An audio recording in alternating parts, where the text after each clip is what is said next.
Nikki Sinclair, MEP.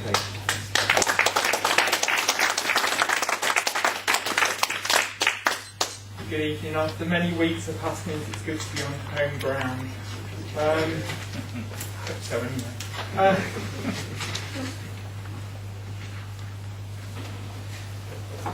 The first thing I want to say this evening is begin with the very words of my first speech in the European Parliament, and that will set the principle for my leadership of this party.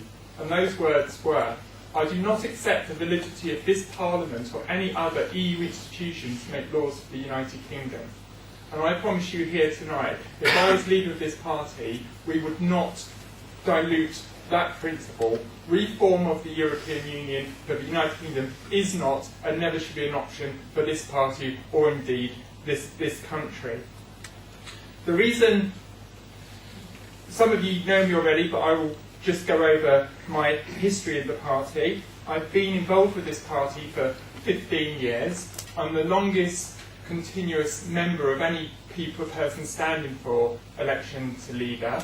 I'm the only person to be involved with every single major national election that this party has fought. I've been a branch member, a branch chairman, a regional member, a regional chairman of 3 different regions. Not regional chairman, but one of the regions. I've been an NEC member, a party secretary, and now I'm an MEP for the West Midlands. And I've got to tell you, I'm very proud to represent you, represent our country, and I'm doing everything I can do to make myself redundant and make every other UK MEP redundant from the corrupt and doomed mess that is the European Union. I, as you know, took over the chairmanship of the West Midlands region probably about 18 months ago now, and I resigned 2 months ago. And it was rather a mess when I took over. There was a lot of infighting for a couple of years.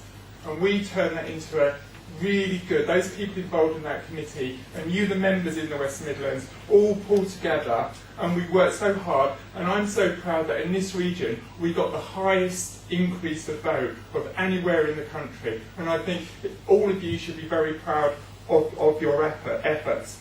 But now we must move on to the next level. And we have a general election only 5 months away, possibly, maybe even sooner. And after last night's result, Gordon Brown might fancy his charge, and the chances now Lisbon is now in place. So we've got to now move forward, and we need to be credible.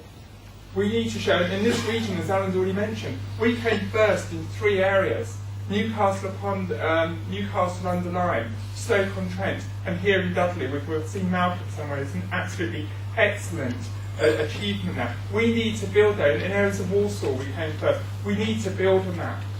We can really make the difference here in the West Midlands, just as we did in the European election, when we did dumbfounded Conservatives and the BBC.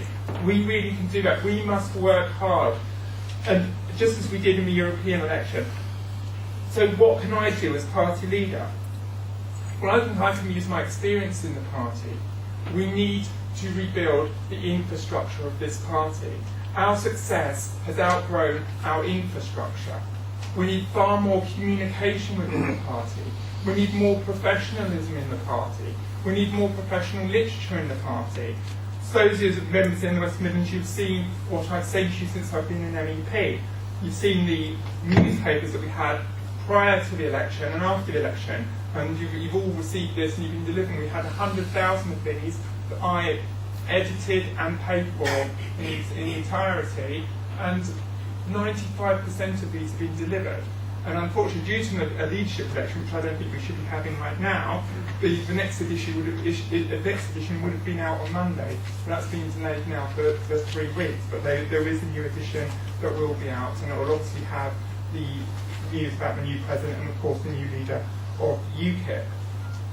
I also think that the youth is important to this party. We need to recruit younger people. The youth are the future.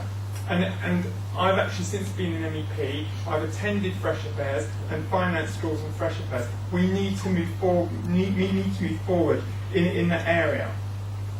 one of the essential things that I think UKIP has always suffered from is the fact that we've not been able to communicate on other policies. We're seen as a one-issue, possibly two-issue party. We need to have a shadow cabinet. I mean, the members have been calling that for years, and we must have a shadow cabinet. There's lots more to say to you, but I would say I'm looking forward to your questions, and I put myself forward as leader of this party. Thank you.